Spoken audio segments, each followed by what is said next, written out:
Welcome back to Stormy Tells Ghost Stories on my Girls Rock Productions channel. This month we're going to be visiting my home state and one of the most haunted cities in the entire United States, Savannah, Georgia. This city is actually so haunted it will be taking up 2 months, and there will be 4 to 5 stories each week. We're going to start with the Haunted Mansions of Savannah. The 4 mansions this week will be 432 Abercorn Street, the Mercer-Williams House, the Davenport House, and the Andrew Lowe House. We will start with 432 Abercorn Street.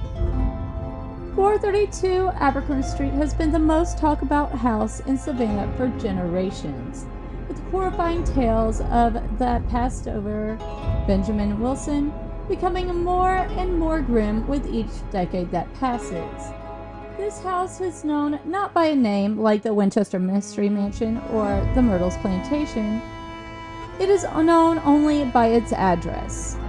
The house at 432 Abercorn Street is a place of endless rumors that have been drawing in tourists from all over the country, including the Alice Cooper.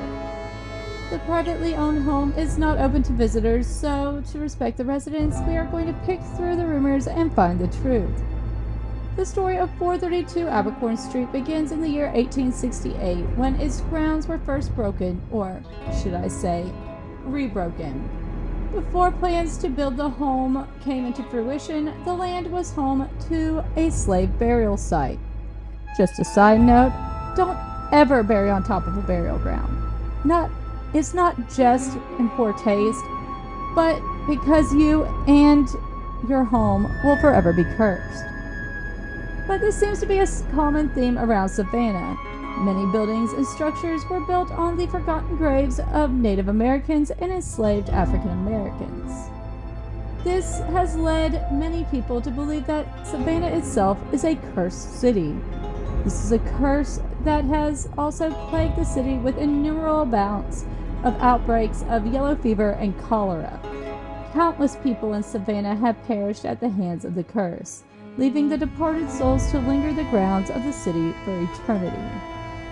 Construction of 432 Abercorn St house which was built for Benjamin Wilson and his family, was wrapped in 1869. Wilson was a veteran of the Civil War with the ambition to climb the Savannah social ladder. The home he had built was considered to be one of the most expensive houses in all of Savannah. It was valued at over $20,000, which was a staggering amount at the time. Shortly after the family moved into their new home, Mr. Wilson's wife died of yellow fever. She was one of the many victims to be claimed by the disease. Reportedly, Mr. Wilson fell into a deep depression, but tried his best to pull himself together as he was now the only parent to their young children.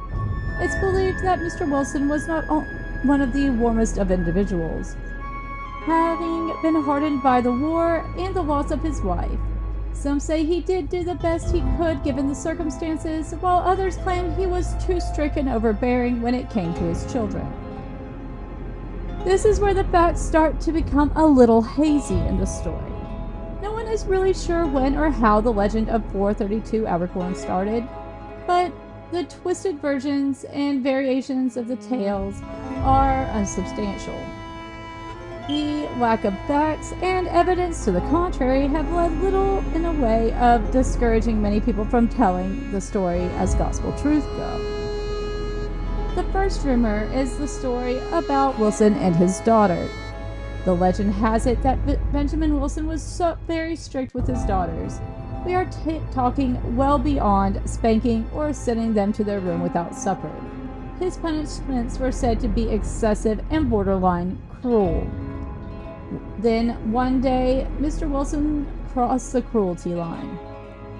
The incident that pushed him over the edge should never have been considered an incident in the first place. But this was post-Civil War era, and racial tension and hatred were still threatening to completely destroy the U.S.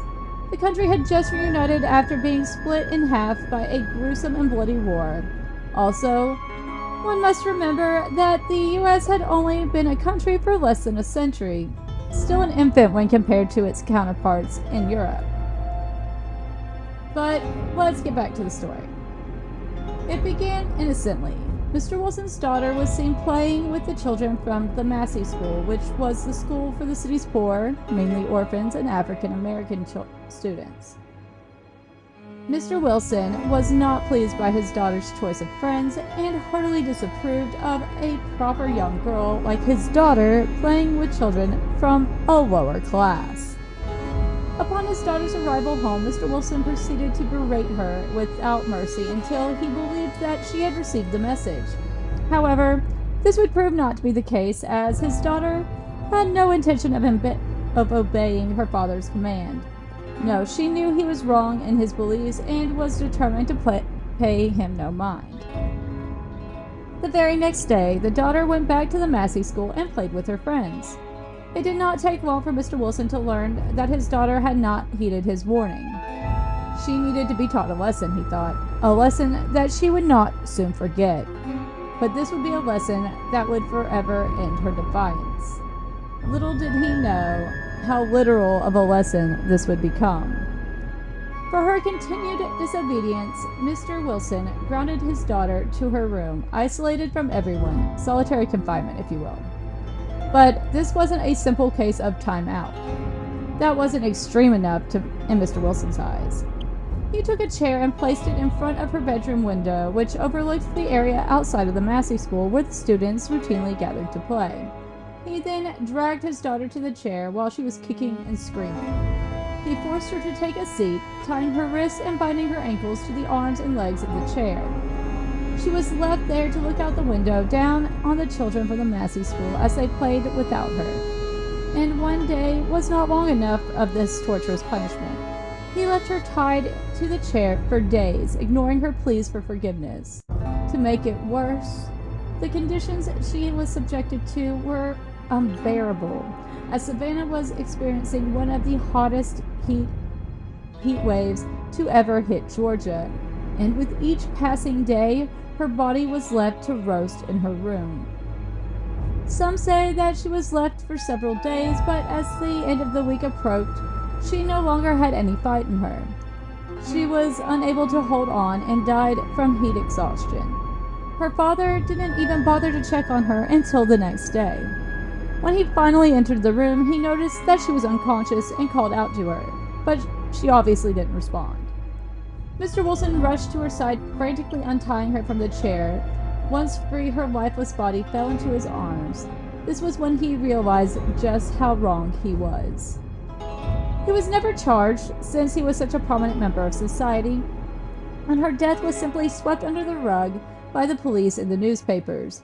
The only person who couldn't let his sin go was Mr. Wilson himself. The soul of his daughter was also unwilling to let him get off the hook. She never crossed over, opting to stay in the house in which she had perished. She would continuously show herself to her father as a reminder of what he had done, but her plans for the afterlife were cut short, as the sight of her quickly drove Mr. Wilson mad. After only a week of haunting her father, he'd had enough. Mr. Wilson went up the stairs to his daughter's room with his LeMat revolver gripped tight in one hand. When he entered the room, he saw the chair still sitting in front of the window. He sat down in the chair where his daughter died, taking in the sights that his daughter saw before her death, and wept for the first time since his childhood. He then raised the gun to his temple and pulled the trigger. Now, here are the facts about the Wilson family. Mr. Wilson did exist, but he didn't die in Georgia. He actually passed away peacefully in 1896 in Colorado. He did actually have 2 daughters, but neither of them died in their childhood. The eldest lived well into her 80s, and the youngest married into one of the most influential families of Savannah. Mr. Wilson may have been abusive and served harsh punishments to his daughter, but we don't know. What we do know is there is no proof that he ever killed either of them or committed suicide in the house. The next rumor is about a triple homicide that occurred in the mid-20th century. Some stories say it was in the late 50s and others say it was the early 60s. During this time, the owners of the house were a young husband and wife and the couple had 2 young daughters. Around the holiday season, the couple invited a family friend to come spend the holiday in their home. The friends themselves were also a young couple, and they took up the offer and came for a visit with their 2 young children, who were also girls. During the evenings, the adults would go out on the town, enjoying Savannah's nightlife, unwisely leaving the 4 children home alone. On the last night of the friend's vacation, the adults stayed out a little longer than usual. When the adults finally arrived home, they went to check up on the children before going to bed. But when they entered the children's room, they were shocked to find 3 of the girls had been viciously murdered and contorted together to form a triangle. Their bodies lay bloody, sliced open, with their organs removed. The 4th child was later found hiding in one of the other rooms, curled inside of a closet, frozen in fear. Some people claim that the current owner of the home is that of the 4th girl, and that she believes the house is cursed and that anyone who lives in it will die. It is for this reason that she lets the house sit abandoned, vowing that no one will ever occupy 432 Abercorn Street as long as she lives. This story is just as false as the Wilson story. If there was a triple homicide where 3 young girls were disemboweled, the story would have at least made local news.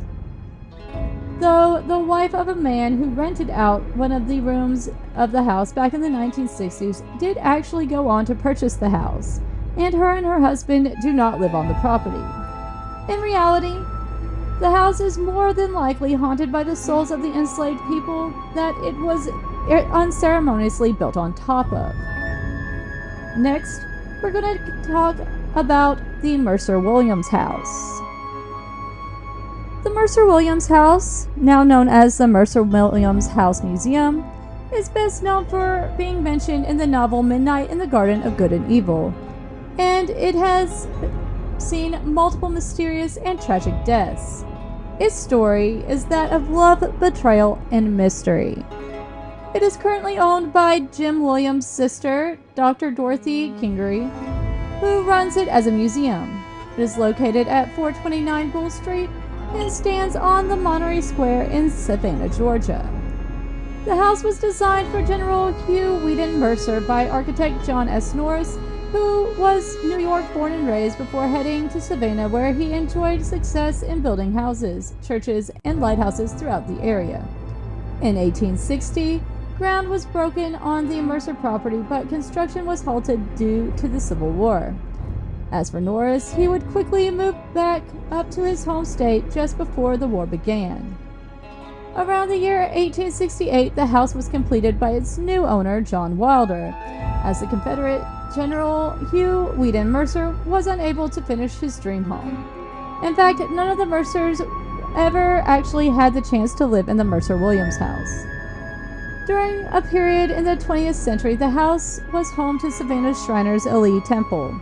After the Shriners' tenure, the house rested in vacant state for nearly 10 years before it finally found a new owner in 1969.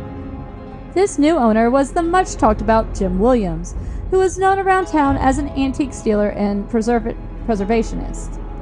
He had a love affair with Savannah's history and architecture. In the year 1955, Williams bought 3 houses on Savannah's East Congress Street. In 35 years, Williams bought and restored over 50 houses, including the one that now bears his name, the Mercer-Williams House. After the meticulous 2-year restoration process, Williams successfully renovated the house, making it once again a grand state. So, he was so satisfied with its outcome that he decided to make it his permanent residence and used the carriage house out back for his antique restoration business. Williams was also known to throw wildly extravagant parties. These good times came to an abrupt end in 1981 after the shooting death of Williams' assistant and lover, Danny Hansford, a former prostitute with a past almost as questionable as the Mercer-Williams House itself. Williams was charged with Hansford's murder and subsequently tried 4 times for the crime. The first trial ended with him receiving life in prison, though many people speculated that he was only convicted because he was gay.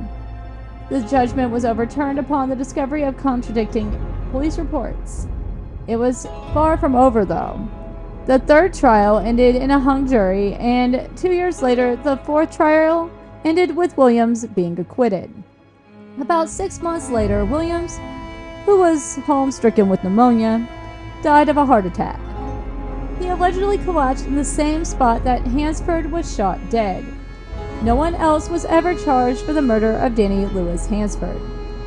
Williams and Hansford weren't the only people to die on the property.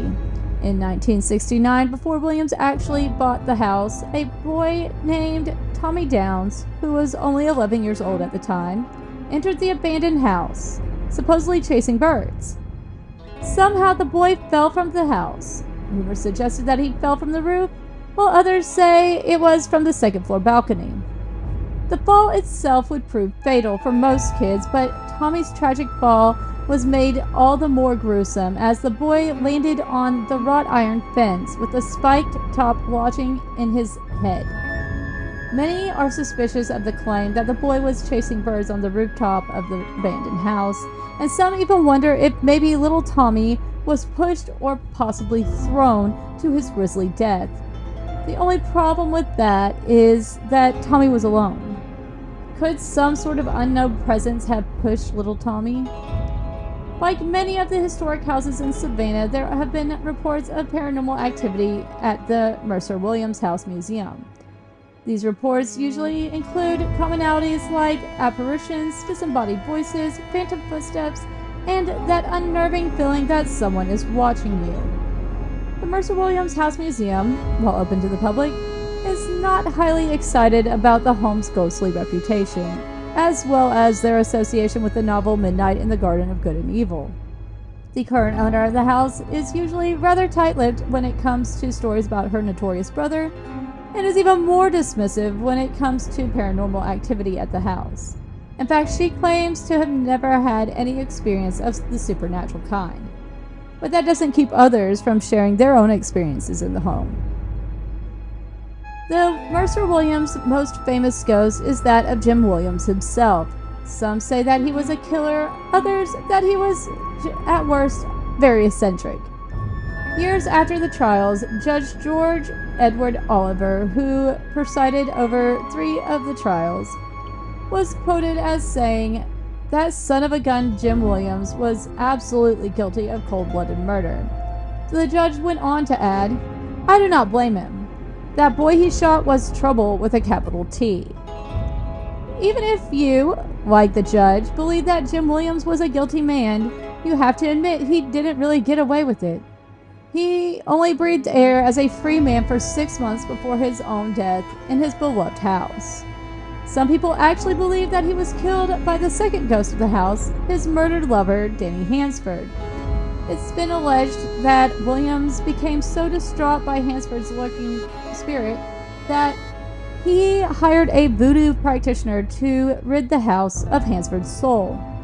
Some don't believe that the voodoo practitioner was successful and that Danny was the one who killed Jim Williams, which is why his body was found in the same spot that Danny was shot in almost a decade earlier.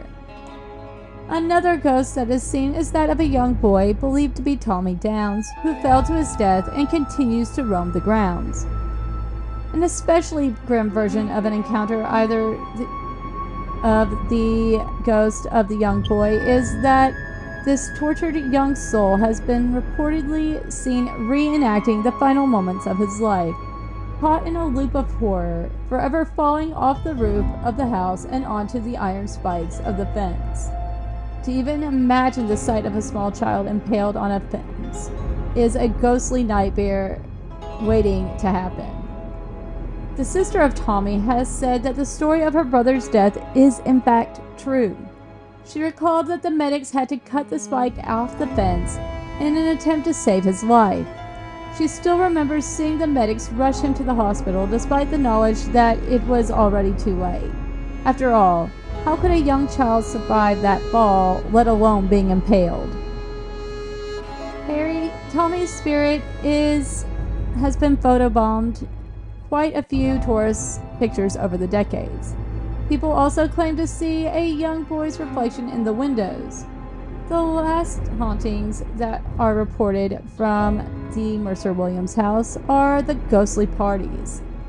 Everyone knew about the grand parties Jim Williams would throw, and one of the most extravagant was his annual Christmas party. Everyone in Savannah high society would clamor for the invite. After his acquittal in 1989, Williams threw his last lavish Christmas party less than a month before his death on January 14, 1990. In the years following, the house sat quiet, but 5 years later, reports of parties being held at the house began sprouting about. One problem: dead men usually don't throw parties. However, this is Savannah, one of the most haunted cities in the country, so why can't a ghost throw a party? It is alleged that if you pass by the Mercer-Williams house on the night which Jim Williams would throw his annual Christmas party, you'll see the chandelier's light illuminate the whole house, painting images of guests in the windows as they move from room to room. Some people even claim to see women in their best societal gowns and men dressed to the nines as they enter the house, showing up to the festivities fashionably late. So our next story involves the house with one of the most famous ghosts in all of the U.S., the Davenport House.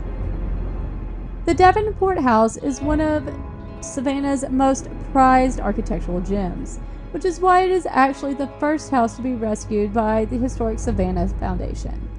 The historical home of Isaiah Davenport can be found on the northwest corner of Columbia Square at 324 East State Street. These days, the house is run as a museum, which was established in 1963. The federal-styled mansion was said to have been completed in 1820, but it did not appear on the tax rolls until a year later in 1821. The home was built by the New Englander Isaiah Davenport, who became known as Savannah's master builder. Isaiah is a mysterious man in Savannah's history, as there are no known portraits or descriptions of the elusive architect. Much of his life was kept secret. If it wasn't for his immortal work, he may have been lost to history. The first known example of Isaiah's work in Savannah is Laura's Cottage, which he constructed shortly after his arrival to the city in 1808. The craftsmanship of Laura's Cottage shows signs of the brilliance that would eventually bring him to notoriety and great success. The absence of the yet invented power tools, the New Englander skills were so superior that no other builder could possibly match up. This was particularly due to his obsessive desire for perfection. During his career, Isaiah constructed many awe-inspiring homes, not the least of which was his own house, his masterpiece. The Davenport House is considered to be the pinnacle of Georgian architecture. His career has been a testament to an era when builders worked with their hands, homes and buildings that have stood the test of time. Isaiah himself was born in Rhode Island on November 3, 1784, and did his apprenticeship in New Bedford, Massachusetts. These formative years were crucial to his mastering his craft. At the age of 24, now comfortable with his skills, he decided to make the bold move of leading the only life he had ever known. He packed up all of his belongings and made his journey to Savannah. He arrived in Savannah in 1808, and later that year he met and married a Georgia peach named Sarah Rosamond Clark. The couple were madly in love and had 10 children together. However, only 6 of their children would survive childhood. Some people believe that the spirits of the other 4 children are among those that haunt the Davenport house today. Despite his losses, Isaiah would continue on with his work. Perhaps the reason he was so successful was that he immersed himself into his work to cope with his grief. Besides, he still had a house full of children to provide for. Along with the numerous private homes that Isaiah constructed, he would also go on to be the guide for the city of Savannah. He proudly served as the contractor for the city many times and was known for his work restoring the city's historic squares. He was also called upon after the Great Savannah Fire of 1820 to build temporary housing for the displaced citizens. He soon caught the attention of the federal government and was contracted to build the Martello Tower on Tybee Island for coastal defense. He also served as a city alderman of Savannah from 1817 to 1822. Sadly, like many in Savannah during the 1800s, Isaiah fell victim to yellow fever. He died October 16, 1827, at just 43 years old. Isaiah accomplished so much in so little time that it makes you wonder what else would he have achieved if given the chance. His body was laid to rest at the Colonial Cemetery, but later exhumed and interned at Laurel Grove Cemetery. 1 month after Isaiah's death, his 10th child was born, a boy named Dudley. Tragically, like his father, Dudley would also die too young.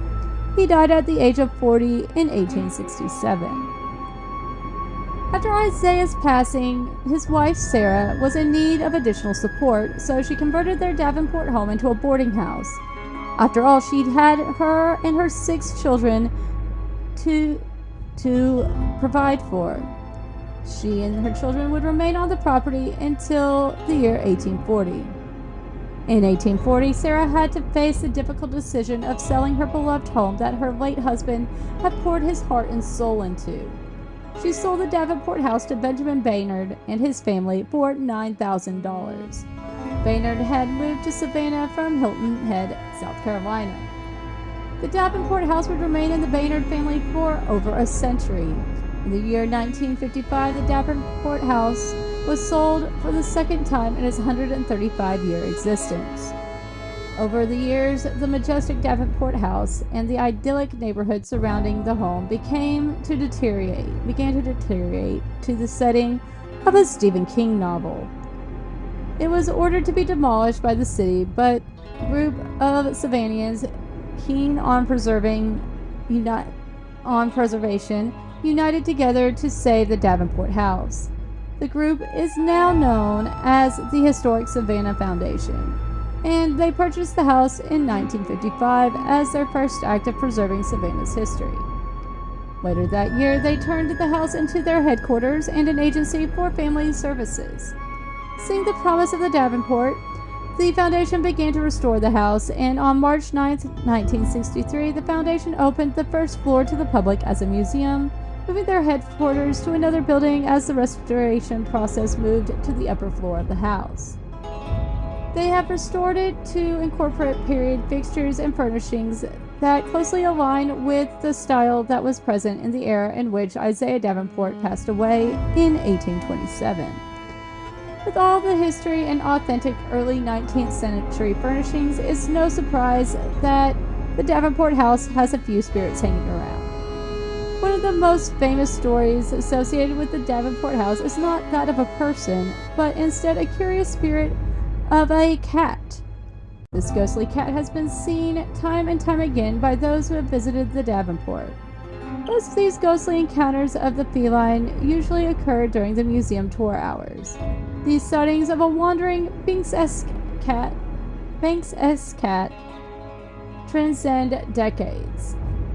And yes, that was a Hocus Pocus reference.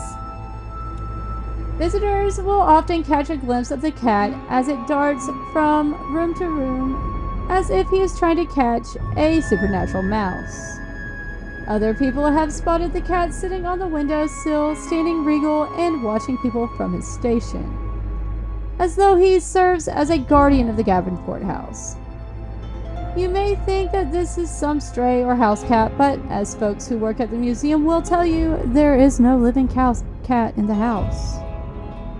So what are all these people seeing? Is it really a ghost cat? If humans can become ghosts, why not cats too? Usually the reason why people refuse to cross over is because of unfinished business, but what unfinished business could a cat have? Maybe the ghostly cat of Davenport House is serving as its protector. Another ghostly resident of the Davenport House is that of a little girl. This girl is frequently seen roaming throughout the house and its grounds. Like the cat, she can also be seen in the windows, usually on the upper floor. It's been said that she looks down upon the street on all of the passerbys, and sometimes those who are on ghost tours. On at least one occasion, she was seen by guests visiting the house on a daytime tour. They noticed a girl playing in the attic. After finding a docent, the house was searched for this little girl. She was then seen running outside, where she vanished in thin air. So who is this little girl? Could she have been one of the Davenport children? It is true that 4 of the Davenport children died at a young age, but as mentioned before, the Davenport House also served as a boarding house, and at times was home to as many as 10 different families at once. Surely one of those families had a young daughter with them, and yellow fever was claiming casualties every day. It is fairly likely that the child fell ill while living in the Davenport during its reign as a boarding house, and later succumbed to the disease. During the month of October, the Davenport House mansion offers visitors a chance to experience what life was like in the 1820s. This is not a haunted experience. It's meant to educate people about yellow fever epidemic, and the Davenport handles and discusses the outbreak in a truly personal way. The museum showcases the issues surrounding the epidemic in a respectful way. The 1820 recreation of yellow fever outbreak also shares the story of the heroic Mary Lavender. Mary was the first woman in the state of Georgia to become a physician, and it was during the epidemic in which she served. She was a tireless worker who never wavered in her mission of trying to save the lives of people of Savannah. Her work is as historic as the Davenport House itself, and just as deserving, if not more, of the notoriety. Now, our final story this week is that of the Andrew Lowe House. Sitting at 329 Abercorn St, the Andrew Lowe House is a beautiful Italian-style mansion with a history that transcends centuries, which actually includes some of the most influential figures in American history.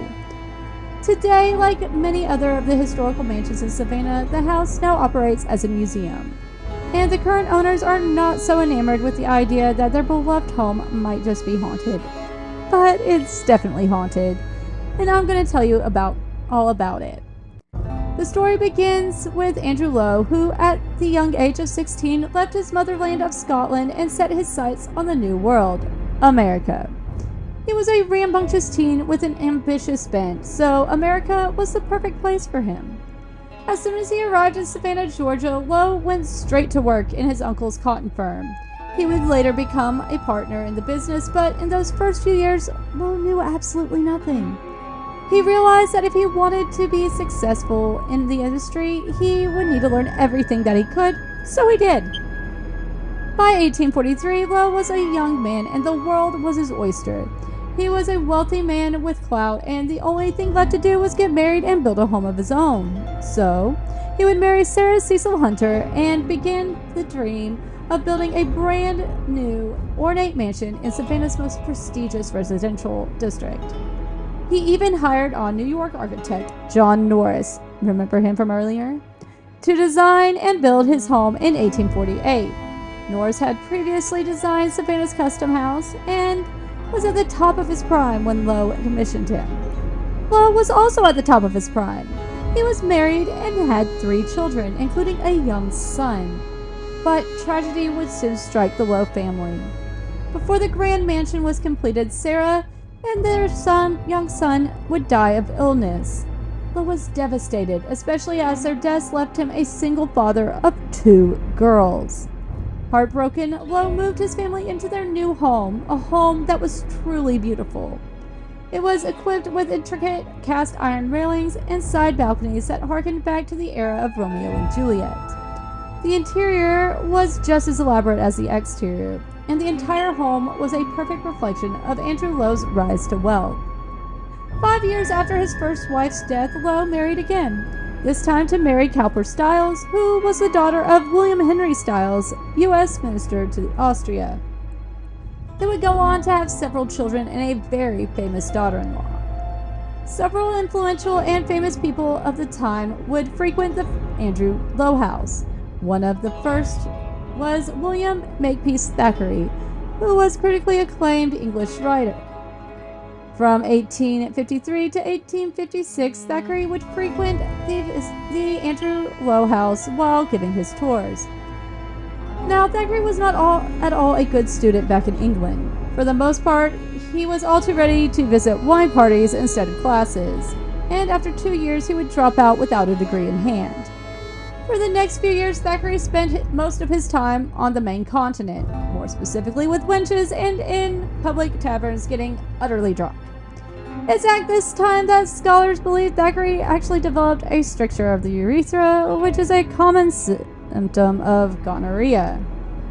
It's what happens when you live a life of debauchery before antibiotics. Thackeray soon lost all of his fortune he had inherited and had to start doing actual work. Journalism and the novel writing became his life's work. By the time he arrived in Savannah, Georgia as one of Andrew Lowe's close friends, life for William Makepeace Thackeray had turned around and blossomed into a successful career with the writings of Vanity Fair, The Virginians, Cornell, and other major works attached to his name.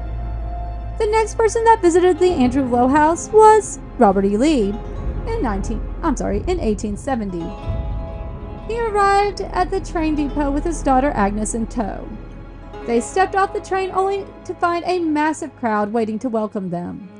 Now, while Savannah may have given in to General Sherman and his Union troops, many of the Savannahans were still very much Confederate supporters, and the sight of Robert E. Lee was one to be celebrated.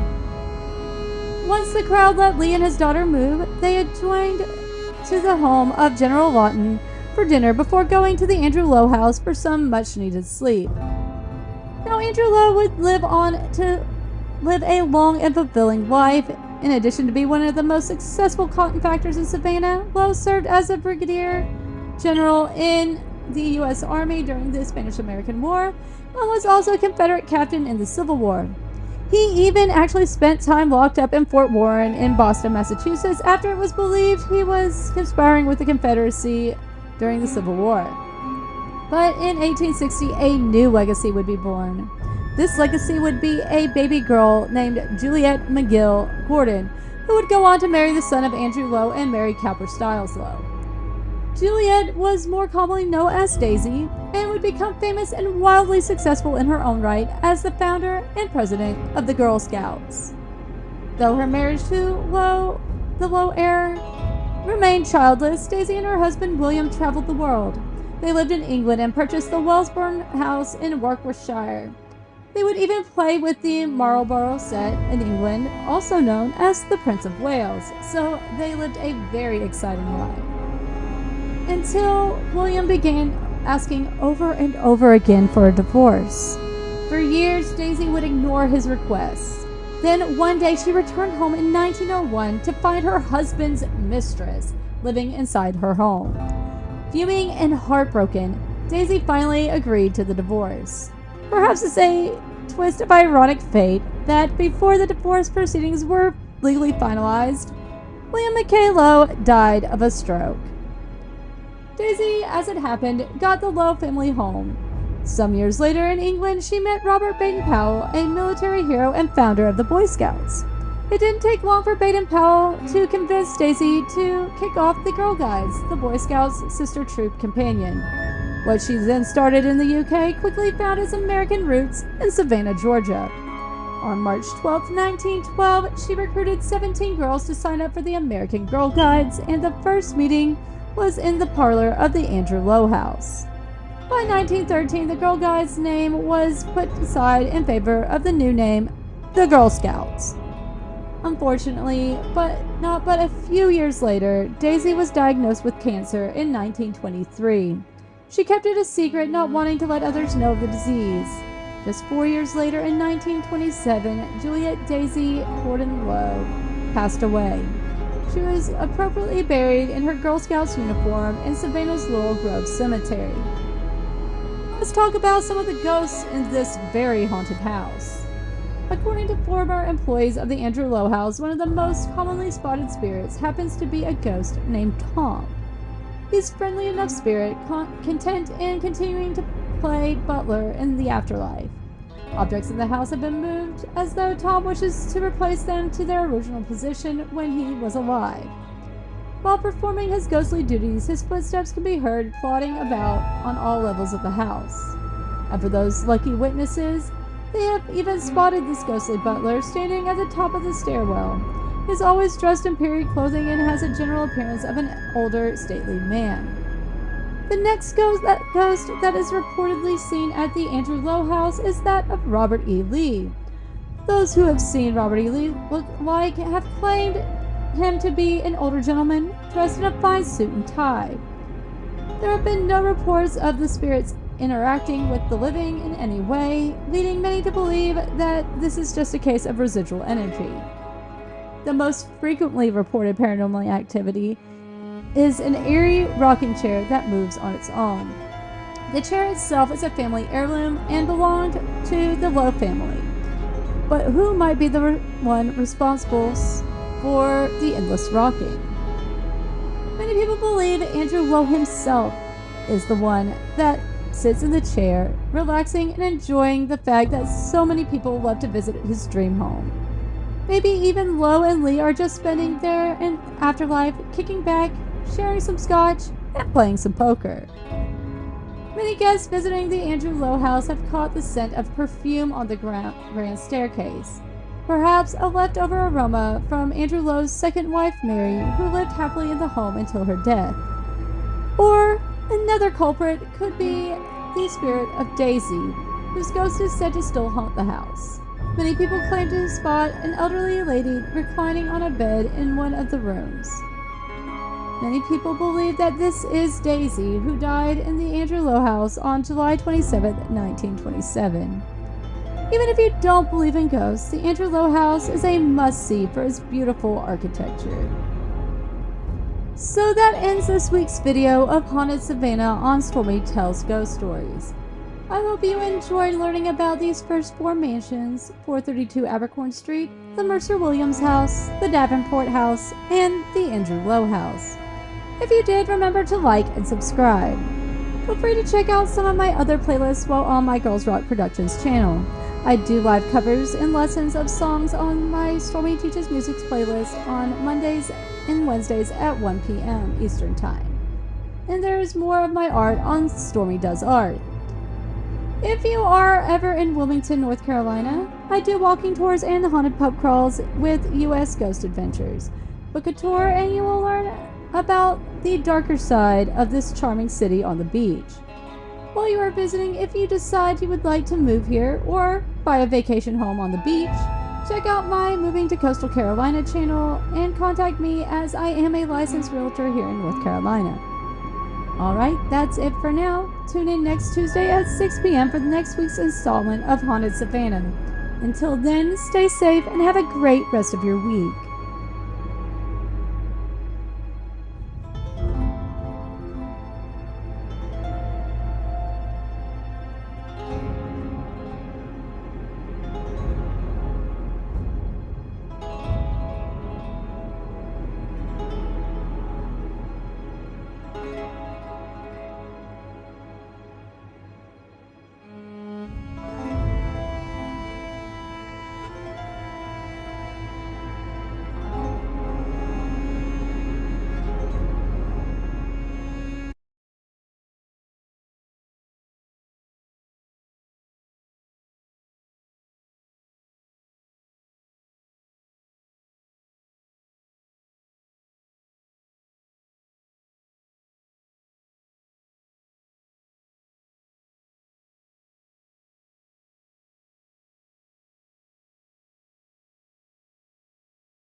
So that ends this week's video of Haunted Savannah on Stormy Tells Ghost Stories.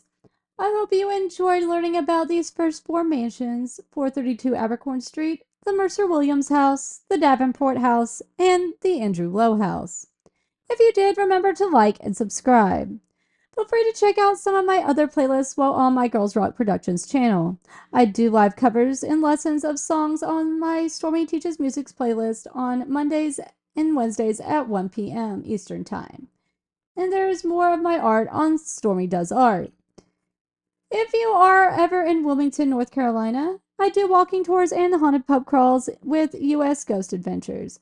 Book a tour and you will learn about the darker side of this charming city on the beach. While you are visiting, if you decide you would like to move here or buy a vacation home on the beach, check out my Moving to Coastal Carolina channel and contact me, as I am a licensed realtor here in North Carolina. Alright, that's it for now. Tune in next Tuesday at 6 p.m. for the next week's installment of Haunted Savannah. Until then, stay safe and have a great rest of your week.